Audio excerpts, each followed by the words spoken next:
Selamat datang di Pojok Santai.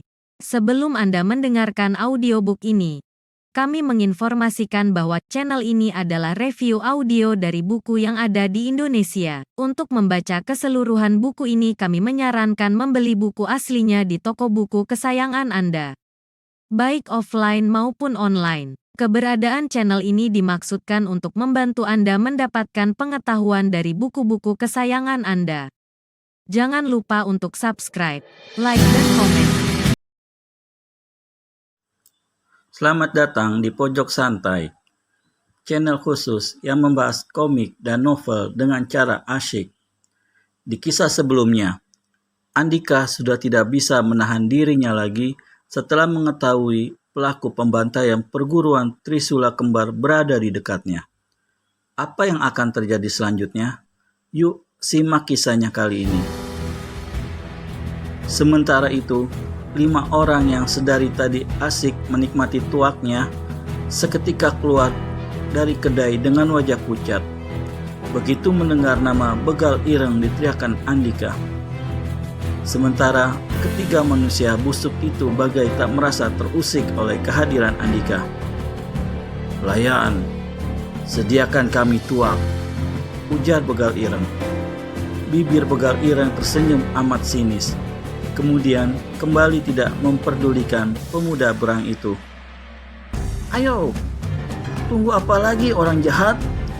hardik Andika pada makin mata gelap.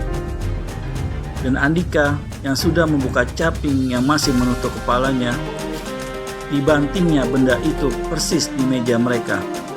Sengaja Andika melakukan itu dengan harapan kemarahan mereka akan terpancing. Prak! Caping yang dibanting tanpa sedikit pun pengerahan tenaga dalam langsung menghantam permukaan meja, lantas terpantul ke arah wajah Begal Ireng. Amat mudah bagi Begal Ireng untuk menggelengkan kepalanya sedikit, sehingga terhindar dari benda nyasar itu. Namun, Begal Ireng kembali seperti biasa. Sementara pelayan tua itu sudah datang ke hadapan 3 tokoh hitam ini bagai seekor kera menghampiri harimau. Badannya menciut sedemikian rupa sebagai pertanda kalau demikian ketakutan. "Maaf Tuan, kami kehabisan persediaan tuak," ucap pelayan itu tergagap. "Kalau begitu, kau bisa ambil kendi tuak di meja 2 perempuan itu," ujar Begal Ireng. Tapi mereka sudah memesannya lebih dahulu." "Kau mau ambilkan atau tidak?" ancam Begal Ireng. Matanya menatap dingin pada pelayan itu, menusukkan sinar kengerian.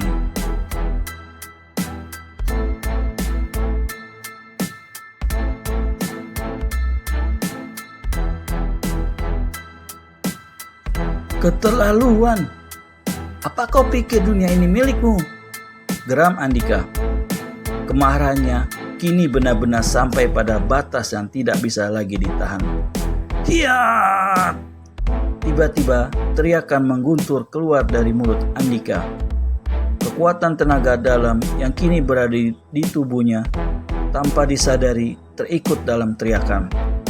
Akibatnya, kendi-kendi tua kosong itu pecah berkeping.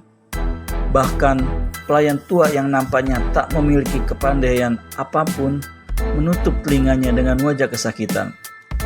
Sedang Ningrum dan Purwasi pun sempat merasakan tusukan nyeri pada telinga, tapi mampu diatasi dengan menyalurkan hawa murni pada telinga masing-masing.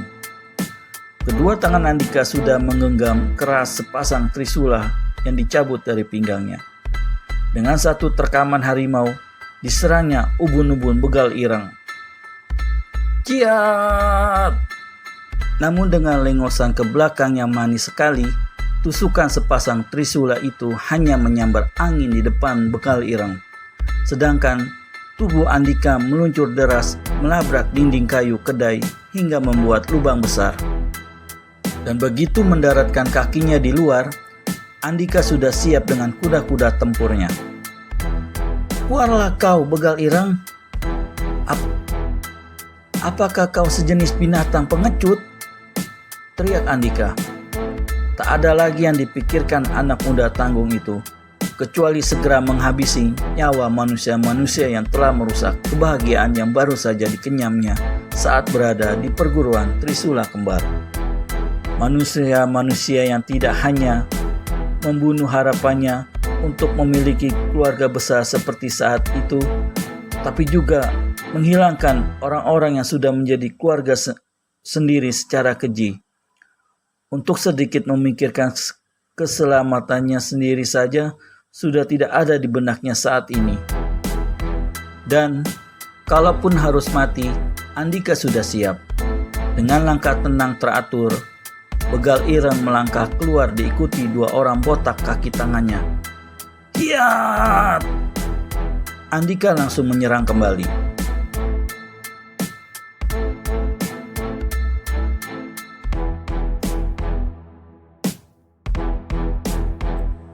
Ujung runcing Trisula di tangan kanannya menyabet ke arah leher begal ireng.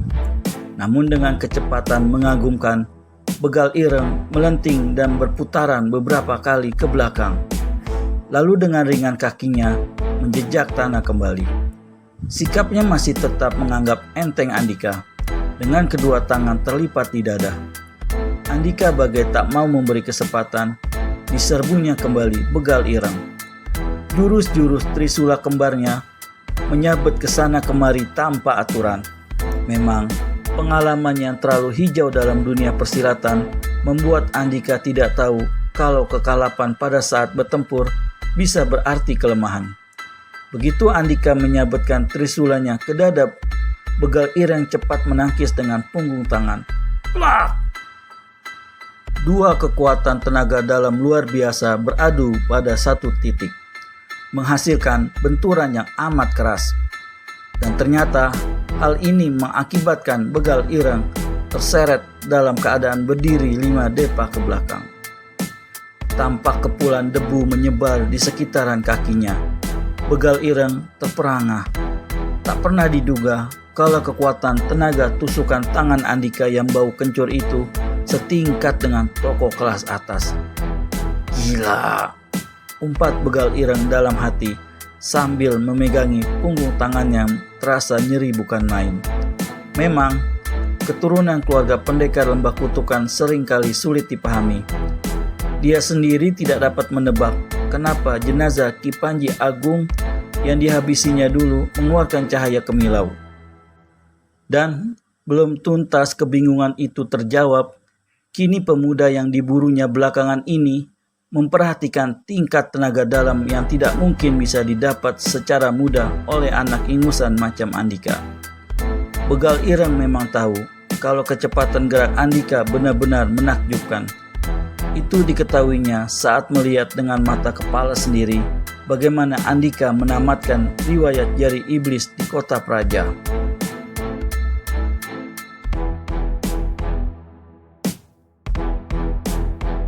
Sebenarnya, itu pun sudah membuatnya terheran-heran, di samping kagum dan juga benci. Makanya, begal ireng langsung dapat menduga kalau Andika adalah salah seorang keturunan pendekar Lembah Kutukan dan langsung menguntit untuk menghabisinya. Sementara Andika sendiri terpelanting ke belakang karena kehilangan keseimbangan. Tubuhnya bergulingan bermandikan debu di jalan panas. Tak beda dengan begal ireng, dia pun merasakan nyeri yang bukan kepalang di bagian tangannya. Namun tak lama kemudian, pemuda tanggung itu sudah bangkit kembali. Serangan berikut dari Andika kembali datang ke begal ireng dengan lebih menggila. Jurus-jurus Trisula Kembar tergabung menjadi satu, membuat tubuh Andika terlihat hanya kelebatan yang meluncur ngawur. Kali ini, begal ireng tidak ingin lagi menganggapnya enteng. Dia tahu serangan kalap itu akan banyak memberi keuntungan adanya. Namun, kecepatan dan kekuatan tenaga dalam Andika bukan berarti tidak membahayakan. Hiat! Beberapa saat serangan membabi buta Andika cukup merepotkan begal ireng. Namun, dibanding Andika, jelas begal ireng jauh berpengalaman. Malang melintang di dunia persilatan membuatnya benar-benar matang sebagai tokoh kelas atas golongan hitam. Ditambah kekalapan Andika yang banyak memberi keuntungan baginya. Tak heran ketika suatu saat Andika harus menelan pil pahit. Saat itu Andika melesat cepat sambil menyabetkan trisula kembarnya. Namun dengan hanya melenting ke atas, sebentar trisula itu berhasil dihindari begal ireng. Dan baru saja kakinya mendarat, kembali datang serangan kalap dari Andika. Maka cepat begal ireng merunduk. Seketika di luar dugaan, begal ireng cepat melepaskan satu gedoran telapak tangan berisi tenaga dalam tinggi. Begitu cepatnya sehingga Andika tak mampu berkelit. Sehingga trisulanya terpencar jauh dari tubuhnya. Begitu jatuh di tanah, Andika meringis kesakitan. Tangannya memegangi dada yang telak terhajar telapak tangan begal ireng. Sedangkan dari mulutnya, darah kehitam-hitaman menciprati dana berdebu. "Andika!" jerit Ningrum tatkala matanya melihat bagaimana tubuh kurus Andika melayang tak beda selembar daun kering diterpa angin. Maka dari dalam kedai, dia berlari mendekati Andika yang tersuruk mencoba bangkit kembali.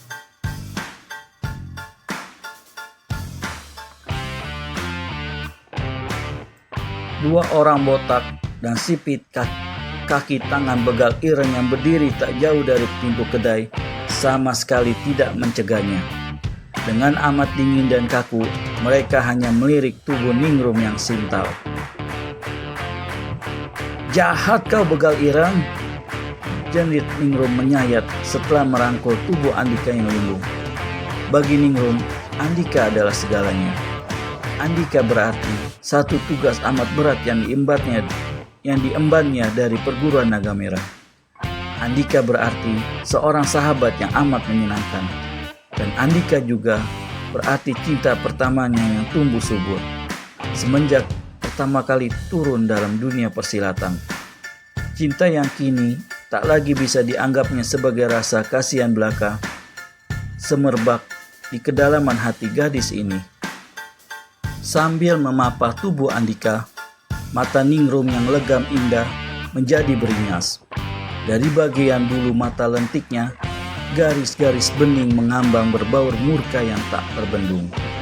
Dan setelah merebahkan kembali tubuh Andika yang tak berdaya, Ningrum bangkit. Langsung ditatapnya dalam-dalam wajah begal ireng. "Kubunuh kau begal ireng!" Bersama lengking kemarahan, Ningrum melancarkan persilatannya. Cinta yang kini tak lagi bisa dianggapnya sebagai rasa kasihan belaka. Cinta yang mekar semerbak di kedalaman hati gadis ini. "Kuhabisi kau begal ireng!" Bersama lengking kemarahan, Ningrum mencabut senjata kipasnya yang selama ini selalu disembunyikan. Kini kembali begal ireng melayani seorang yang kalap. Maka pertarungan sengit tak dapat dihindari lagi. Jurus-jurus mereka bertemu, menerbangkan angin dan menimbulkan bunyi-bunyian mendebarkan. Mata Andika yang berkunang-kunang memperhatikan pertarungan dengan perasaan kekhawatiran yang sangat. Ingin dia berteriak pada Ningrum agar tidak berurusan dengan begal ireng. Tapi rasa sesak yang demikian mendera dada membuatnya tak bisa menggetarkan pita suaranya sedikit pun. Hal yang amat tak diharapkan pun terjadi juga. Sebentar saja Ningrum sudah terdesak. Bahkan tiba-tiba saja satu hantaman tangan begal ireng mendarat tepat di dagunya sehingga membuatnya terpental. Bunyi rahang yang remuk terdengar keras. Tidak hanya menyayat telinga, tapi juga hati Andika. Pemuda tanggung itu tergagap, berusaha meneriakkan nama Ningrum. Namun dari mulutnya hanya keluar suara serak tak berarti. Ketika Andika melihat bagaimana Ningrum jatuh keras dan tak berkutik lagi di sisi jalan, rasa sesak di dadanya tidak lagi dihiraukan. Kerongkongan yang semula bagai terkunci tiba-tiba meledak menciptakan teriakan yang terdengar seperti lolongan menyayat. Andika berusaha bangkit, tapi lantas tubuhnya limbung kembali. Perlahan-lahan dia mencoba tegak. Mata tajam Andika menyambar langsung ke mata begal ireng, bagai seekor Raja Wali terluka.